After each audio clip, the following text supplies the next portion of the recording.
malt conditioning. What is it? How do you do it? And why would you do it? And we're going to answer all those questions for you in this video.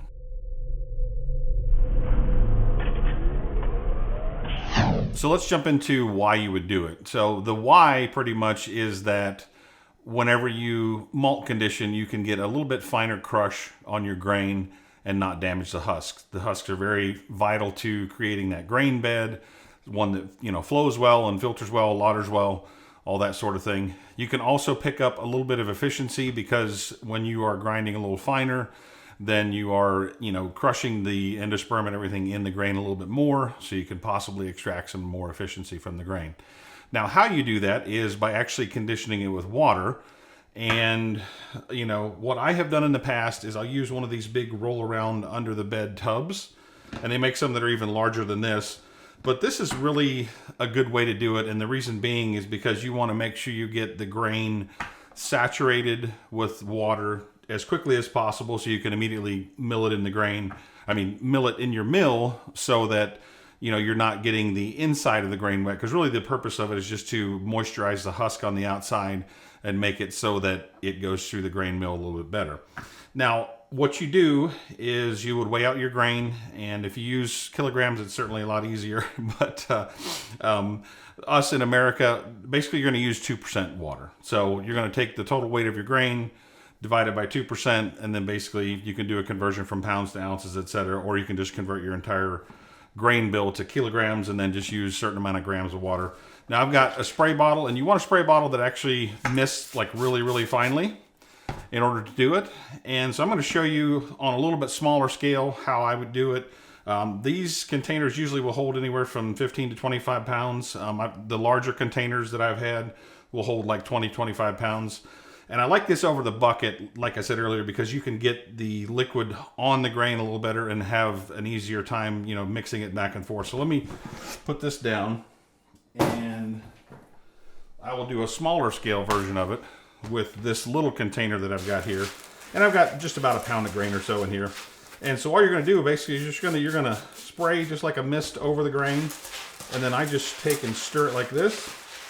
And then do a little more misting over the grain. And basically you're just going to keep repeating this process. And man, it smells good when you start doing that.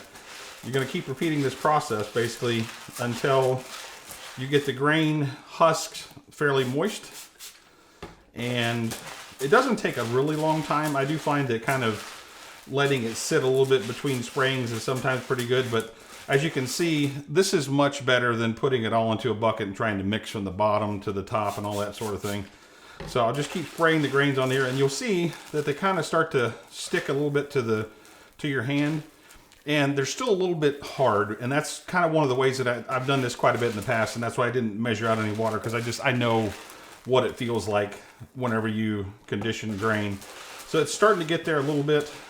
Basically, you'll start to feel that the grain doesn't have like a really hard feel to it. It's kind of going to start to feel a little bit almost soggy kind of, but not completely soggy.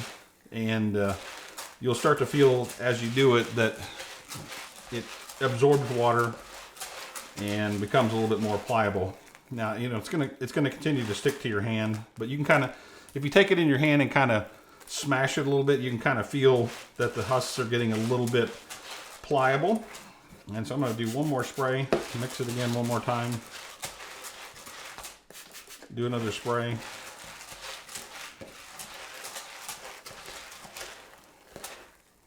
So yeah, so now I can start to feel that the grain is getting a little bit pliable. It's kind of feeling a little almost mushy almost.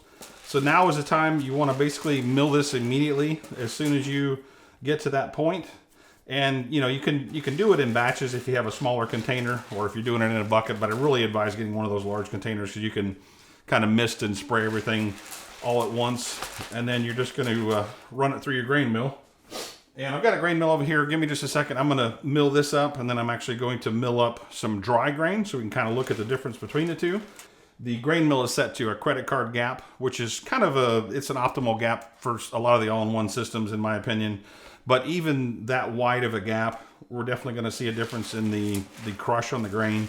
So let me do that really quick because I don't want to subject you guys to all that noise of milling the grain. And we'll be right back in just a second. Really quickly before we discuss the results, I've been doing a lot of these different types of tips videos and you guys seem to have really been enjoying them.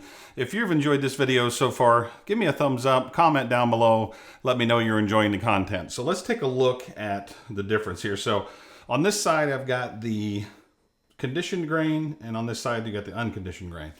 And you can kind of see a difference in these. So as I kind of bring these across here kind of towards the middle, towards each other, you can see a lot more husks that are intact, whereas with this, the husks are pretty pulverized. And like I said, you know, this is not even a really fine gap.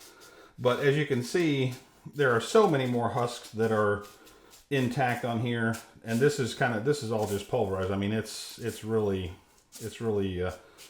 pulverized a lot. Let me know if this is, you know, something that you want to do in the future, or let me know how you're doing it at this point in time, and maybe share some comments with other people down below. But you know, this is definitely something that's worthwhile. If you don't have rice hulls, or you don't want to use rice hulls and you're using an all-in-one system, is definitely beneficial on. Or even if you're using like a 3-vessel system, you can gain a few more points of efficiency with this. This has been Brian for Short Circuited Brewers. We'll see you on the next video.